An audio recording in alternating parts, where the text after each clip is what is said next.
That footage was recorded on the night of January 31st, 2013, in a hotel elevator in downtown Los Angeles. The woman you just saw was 21 years old. Her name was Elisa Lam.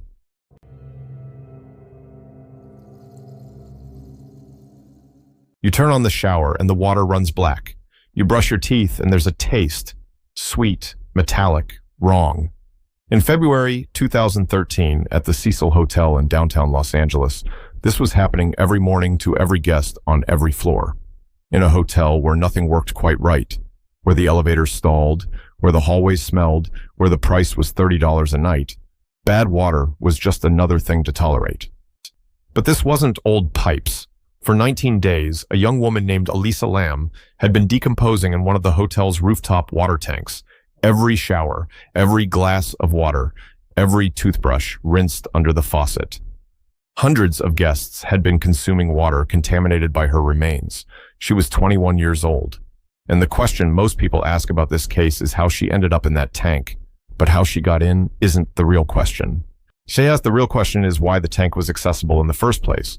Why no one locked it. Why no one alarmed the roof. Why no one in a hotel that averaged 8 deaths a year for a decade thought to secure the building's water supply. And when Elisa's family sued the hotel for negligence, a judge ruled her death was unforeseeable. By the end of this story, you can decide for yourself whether that's true. To understand how a 21-year-old tourist ended up decomposing in a water tank, you first need to understand the building she walked into. The Cecil Hotel opened in 1924 in downtown Los Angeles. It was built for business travelers, a grand lobby, over 600 rooms, an ambitious monument to the city's growth. But the neighborhood changed around it. The blocks surrounding the Cecil became the heart of Skid Row, one of the largest concentrations of unhoused people in the United States. And as the area declined, so did the hotel. By the mid-20th century, the Cecil had transformed into a low-budget residential facility, a place where transients, parolees, and long-term tenants with nowhere else to go lived behind locked doors, and then the deaths started accumulating. In 1984 and 1985, serial killer Richard Ramirez, the Night Stalker, reportedly lived on the Cecil's top floor during the murder spree that terrorized Los Angeles. In 1991, as to Austrian serial killer Jack Unterweger checked into the Cecil and murdered 3 sex workers while staying there. Longtime residents gave the building a nickname. They called it the Suicide. But it wasn't just the famous cases. The Cecil had a quiet, steady rhythm of death that most people never heard about. Amy Price served as the hotel's general manager from 2007 to 2017. During those 10 years, she estimated that approximately 80 people died inside the building. 80. Overdoses, suicides, natural deaths, violent deaths. An average of 8 a year in a single building for a decade. The hotel knew what it was. In 2011, part of the Cecil was rebranded as Stay on Main, a budget hostel targeting younger travelers, backpackers, tourists looking for cheap accommodation in downtown LA. New name, new marketing, same building, same infrastructure, same locks, same cameras, same water tanks. And into this building, in January 2013, they walked a 21-year-old tourist from Vancouver who had never been to Los Angeles before. You know, it's not exactly a safe neighborhood, and to go out at night, you kind of have to know the neighborhood, really watch her back, and I think it's unfortunate she probably didn't know what kind of neighborhood she was in. Her name was Elisa Lam. Elisa was born Lam Ho Yi on April 30th, 1991, in Vancouver, British Columbia. Her parents, David and Yina Lam, had immigrated from Hong Kong. They ran a restaurant called Paul's Restaurant in Burnaby, just outside Vancouver.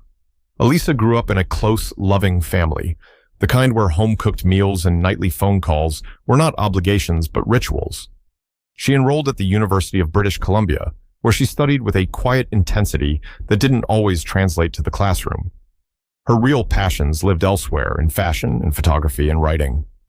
She started a blog on Blogspot in 2010 called Ether Fields, where she posted images she loved and reflections on the world as she saw it. She later moved to Tumblr, where her blog Nouvelle/Nouveau became her primary creative outlet. The epigraph she chose was a quote from Chuck Palahniuk: "You're always haunted by the idea that you're wasting your life." She wrote about culture, about style, about books. She wrote about the gap between who she was and who she wanted to be. And she wrote, as with striking honesty, about the things she struggled with most.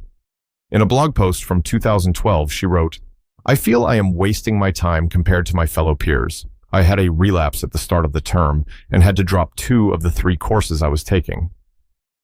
Elisa had been diagnosed with bipolar disorder and depression. She was prescribed 4 medications to manage her conditions: venlafaxine, an antidepressant; bupropion, a second antidepressant; quetiapine, an antipsychotic; and lamotrigine, a mood stabilizer. When taken together, as prescribed, these medications gave Elisa stability. But her family later told investigators that Elisa had a history of not always taking them consistently. On prior occasions when she had stopped, she experienced hallucinations and delusions. At least once, during an episode in which she hid under her bed, she had to be hospitalized. But she had never been suicidal, not once. Her family was clear about that. And on her blog page, there was a photo of her smiling. She was a daughter, a student, a writer who worried she wasn't doing enough with her life. A feeling most 21-year-olds know well. She had struggles and she had ambitions, and she had a family who called her every night and loved her without condition, and she was about to walk into the worst building in Los Angeles. In late 2012, Elisa planned a solo trip down the California coast: San Diego, Los Angeles, Santa Cruz. As it was the kind of trip a young person takes when they're searching for something: perspective, independence, as a story to tell. Her parents agreed to it on one condition: she would call home every night. Every single night. She arrived in San Diego around January 22nd, 2013. For the first several days, she called. She arrived in Los Angeles around January 26th. She called, and on January 28th, she checked into the Cecil Hotel. She was placed in a shared hostel-style room on the 5th floor. But 4 beds, other young women traveling alone. It should have been fine. Within 2 days, Elisa's roommates complained. She had locked them out of the room. She required a password for anyone to re-enter. She left notes on their beds telling them to go away or go home. The behavior was disruptive enough that hotel management intervened by moving Elisa to room 506, her own private room. That was the intervention. A room change. Nothing more. During her stay, Elisa attended a live taping of the Conan O'Brien show. She was removed from the premises by security after behaving erratically. She reportedly even sent a letter to the show's host. Hotel staff observed her wandering into restricted areas of the building, places where guests were not permitted. And then, one night, the hotel's manager recalled Elisa coming into the lobby and saying something that, at the time, might have sounded like a joke. It sounds like a throwaway line, and it's something you'd say and laugh about. In retrospect, it was a warning sign. Every one of these incidents was a signal. Roommates alarmed by her behavior. Security at a television show flagging her as a concern. Staff watching her enter restricted areas. A guest standing in the lobby telling the manager, in so many words, that something was wrong with her. Every one of these signals was met with the minimum possible response. A room change, a verbal redirect, a shrug. January 31st, 2013, was Elisa's last full day. It was also the day she was scheduled to check out and continue north to Santa Cruz. That morning, she visited the Last Bookstore, a cavernous shop a few blocks from the Cecil. She browsed. She chatted with staff. She bought books and gifts for her family, small things she wanted to bring home, and wondered aloud whether they'd be too heavy to carry for the rest of her trip. The store's manager, Katie Orphan, later described her. I was one of many people at the bookstore who was working at the time that she came in.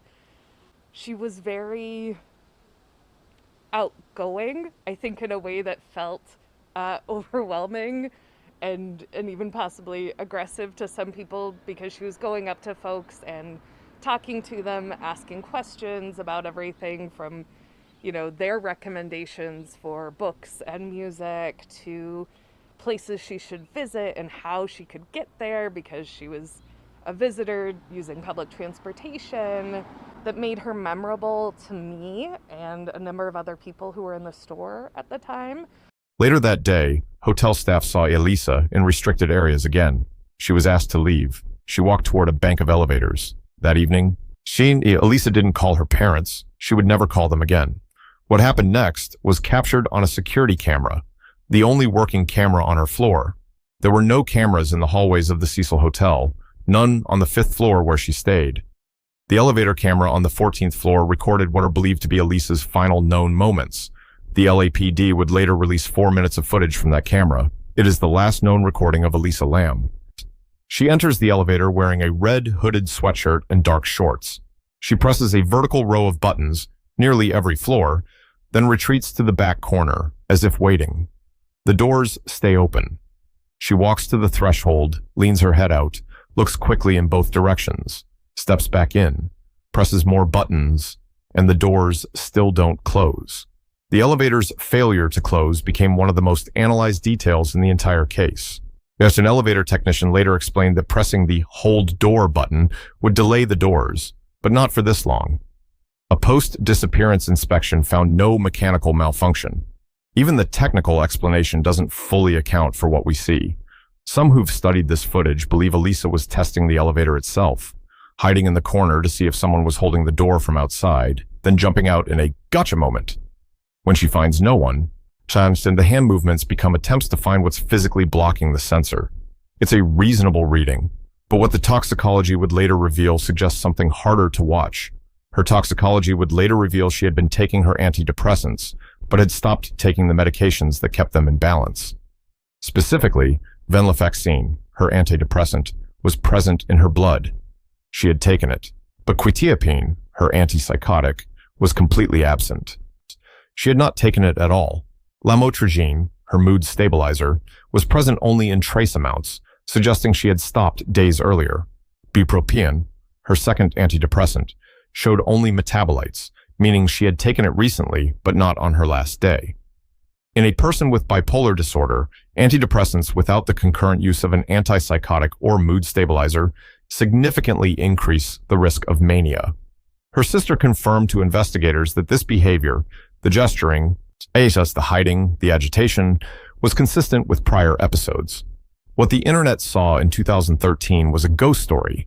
What the medical evidence shows is something worse.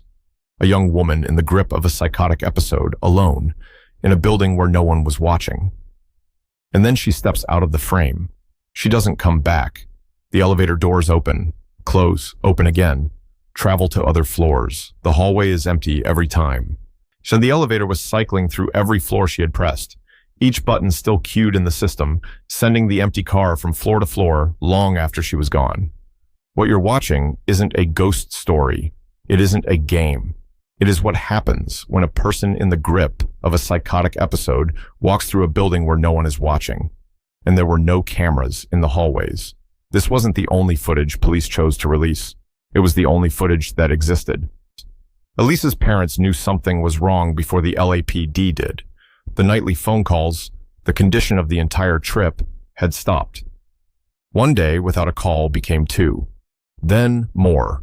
Alarmed, David and Elisa Lam contacted the Los Angeles Police Department and reported their daughter missing.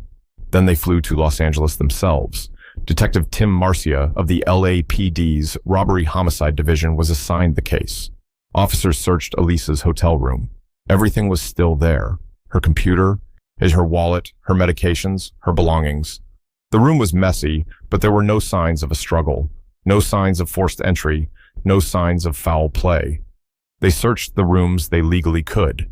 They searched common areas, the basement, the roof. But as Sergeant Rudy Lopez later acknowledged, there were limits. Without evidence of a crime, the police couldn't search the rooms of the hotel's long-term residents. In a building where dozens of people lived behind locked doors, a building with over 600 rooms, the investigators could only knock. Scent tracking dogs were brought in. They traced Elisa's scent to her 5th floor room. Then they followed it to a window that connected to one of the building's fire escapes. And there, at that window, the scent trail ended. The dogs did not detect Elisa's scent on the roof. On February 6th, the LAPD held a press conference. As though David and Elisa Lam stood behind the officers.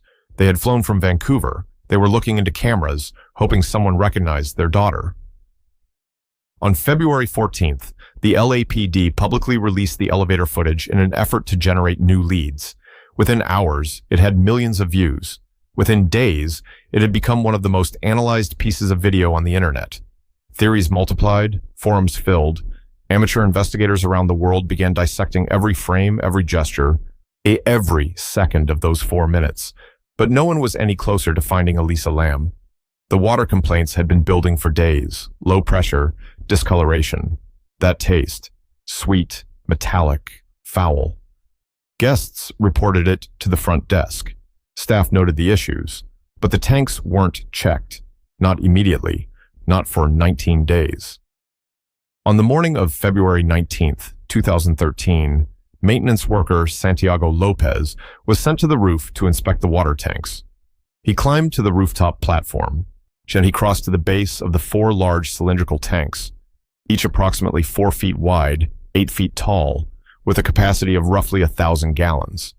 He climbed a ladder to the top of one of the tanks. He noticed the hatch was open, so he looked inside. The LAPD sealed the rooftop within hours. Forensic teams arrived, but the contamination had been happening for 19 days. Hundreds of guests, hundreds of showers, hundreds of glasses filled from the tap. Elisa was nude. So her clothing, the shorts, a t-shirt, black underwear, sandals, and the red American Apparel hoodie from the elevator footage, was floating in the water near her body. Her hotel room key and wristwatch were also recovered from the tank. This was the water that had been running black, that had tasted sweet, that had flowed into every faucet in the building for nearly 3 weeks. And now the question the entire world was asking, how did she get up there? Pedro Tovar, the Cecil Hotel's chief engineer, explained that there were 4 ways to reach the roof. 3 involved interior fire escape routes, accessible through doors equipped with an alarm system that would trigger an audible alert at the front desk if opened. Only hotel staff could deactivate the alarm. The 4th route was an external staircase leading up from the 14th floor. No alarm was triggered during the relevant time period. No employee recalled hearing one. But the scent-tracking dogs had traced Elisa's path to a window connected to a fire escape. The trail ended there, and a video that later surfaced online showed something the hotel might have preferred the public not see. No alarms, no locks, no barriers. And when they reached the tanks, the hatches were open. Anyone could have climbed up there. Anyone could have climbed in. The question is why that was allowed. Once on the roof, reaching the tanks required navigating a narrow passage between plumbing equipment and climbing an additional ladder of roughly 10 feet. Hotel maintenance workers typically used portable ladders for this purpose. No ladder was found propped against the tanks when Elisa was discovered. The hatch itself, while heavy, was hinged on one side. Estimates of its weight range from 20 to 60 pounds, but because it was hinged, shown as the force required to lift it from the opposite end was roughly half the total weight. It was physically possible for a person of Elisa's build to open it. But once inside, a deep cylindrical tank with no internal fixtures, no handholds, no footholds, getting back out would be virtually impossible without assistance. Whether she entered the tank to hide during a hallucination, or fell in, or climbed in for reasons only a mind in crisis could understand, the result was the same. Whether the hatch was open or closed when Lopez found the body is a documented point of dispute. Lopez himself, the person who was there, stated under testimony that it was open. Some LAPD representatives later said it was closed, citing the absence of insects on the body and the failure of dogs to detect her scent during the earlier rooftop search. And the evidence is ambiguous. The direct witness is not. The Los Angeles County coroner conducted an autopsy, complicated by approximately 19 days of decomposition in water. The initial manner of death was listed as could not be determined, pending toxicology testing that would take 6 to 8 weeks. In June 2013, the final report was released. The cause of death, drowning. The manner of death, accident. Bipolar disorder was listed as a significant contributing factor. Also, no physical trauma, no evidence of sexual assault, no alcohol, no illicit drugs. Her prescribed medications were found at sub-therapeutic levels. Confirming what the toxicology had already indicated, Elisa had not been taking her medications as prescribed. The medical conclusion was unambiguous. She had been experiencing a manic or psychotic episode. The manner of death revision, from could not be determined to accident, drew criticism. Some critics alleged the coroner's office had been pressured to finalize the ruling, to close a case that had become an international spectacle. The coroner's office attributed the discrepancy to a clerical error. The report answered how Elisa died. It did not answer why she was able to reach the water tank in the first place. When the elevator footage went viral, it spawned theories. Some deserve brief mention, not because they're credible, but because they've clouded the real question for a decade: murder. Some believed Elisa was being pursued, possibly by a hotel employee who knew where the cameras were and where they weren't. Who could access the roof without triggering alarms, and who could have edited or erased footage? It's an understandable theory, given how many gaps the hotel security left open. But the autopsy found no physical trauma, no evidence of sexual assault, no DNA from another person. As no suspect was ever identified. The elevator doors. Some believed they were being remotely manipulated. The Cecil surveillance system was outdated, not sophisticated enough for that kind of control. No malfunction was found. The elevator game. A popular theory suggested Elisa was performing a paranormal ritual originating from Korean internet communities, pressing buttons in a specific sequence to supposedly transport herself to another dimension. There is no evidence Elisa knew about this ritual. The theory has no evidentiary support. Supernatural theories, that she was interacting with a ghost, perhaps one connected to the Cecil's violent history, were widely discussed. They are not supported by evidence. Her missing phone was cited as suspicious, but Elisa had posted on her blog before her death that she'd lost it during the trip. The continued activity on her Tumblr after her death was explained by the platform's queue feature, which allows posts to be scheduled in advance, and the LAM-ELISA tuberculosis test, a diagnostic coincidence that shared her name in reverse, meant nothing. But people noticed. These theories exist because the truth feels insufficient. A young woman experienced a psychotic episode, climbed to a roof that should have been locked, and drowned in a tank that should have been sealed. It is a devastating answer, and it doesn't satisfy the part of us that wants someone to blame, a villain to identify, a puzzle to solve. But there's a harder question no one was asking, not what happened to Elisa Lam, but who allowed it to happen. 1. A hotel that averaged 8 deaths a year for a decade. 2. No cameras in hallways, none on the floor where Elisa stayed. 3. A fire escape that bypassed every interior alarm and led directly to the roof. 4. Roof access through an external route with no barrier, no lock, no gate. 5. Water tank hatches left unlocked and sometimes open. 6. No padlock, no latch, no mechanism of any kind securing the drinking water supply of a hotel with hundreds of guests. 7. A guest displaying escalating signs of a mental health crisis. Roommate complaints, restricted area intrusions, removal from a television taping, a statement to the hotel manager that she was crazy, who was given a room change and otherwise left entirely alone. 8. The contamination of the entire building's water supply for 19 days before anyone thought to check the tanks. 80 people died during Amy Price's tenure as general manager, and somehow none of that was enough to secure the water supply. In September 2013, Elisa's parents filed a wrongful death lawsuit against the Cecil Hotel. Their attorney, Thomas Johnston, made the argument simply, they should have secured that water tank. This was an accident waiting to happen. In 2015, as Judge Howard Halm dismissed the lawsuit, his ruling, Elisa Lam's death, was unforeseeable. In his written judgment, he stated, in fact, the very nature of the water tank would make it unreasonable for Lam to assume that she was allowed to climb it and open the hatch. The judge ruled that because a reasonable person wouldn't climb into a water tank, the hotel had no duty to prevent access to it.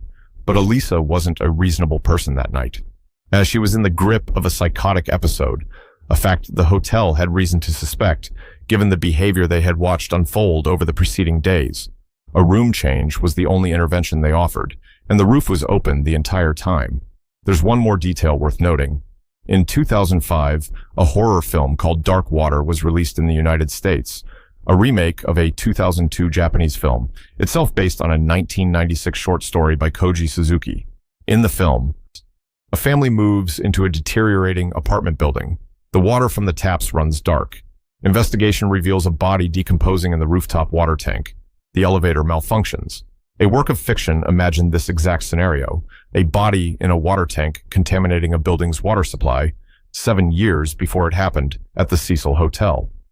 The parallel is not evidence of anything supernatural. It is evidence that this scenario was imaginable, that someone, somewhere, Aine had already asked, what if no one secures the tank, and a judge ruled it was unforeseeable. You're always haunted by the idea that you're wasting your life. That was the quote Elisa Lam chose for her blog, the line she wanted people to read before they read anything else she'd written. She was 21 years old, she was buying books for her family and wondering if they'd be too heavy to carry. She was a daughter who called her parents every night until one night she couldn't. She was a writer who worried she wasn't enough. She was a person who struggled with a condition that millions of people share, and she was managing it. Imperfectly, the way most people manage the hardest parts of their lives, until she walked into a building that had no interest in protecting her. The internet reduced Elisa Lam to 4 minutes of elevator footage. The coroner reduced her to a case number. The court reduced her to a legal theory about what a reasonable person would do. But she was a person who struggled and hoped and loved her family and deserved a building that wouldn't let her disappear. The Cecil Hotel was converted to affordable housing in 2021. The case is closed. The elevator footage has been viewed tens of millions of times, and a judge ruled that what happened to Elisa Lam was unforeseeable. If you or someone you know has been affected by any of the issues raised in today's episode, we have left links to further resources in the description box below.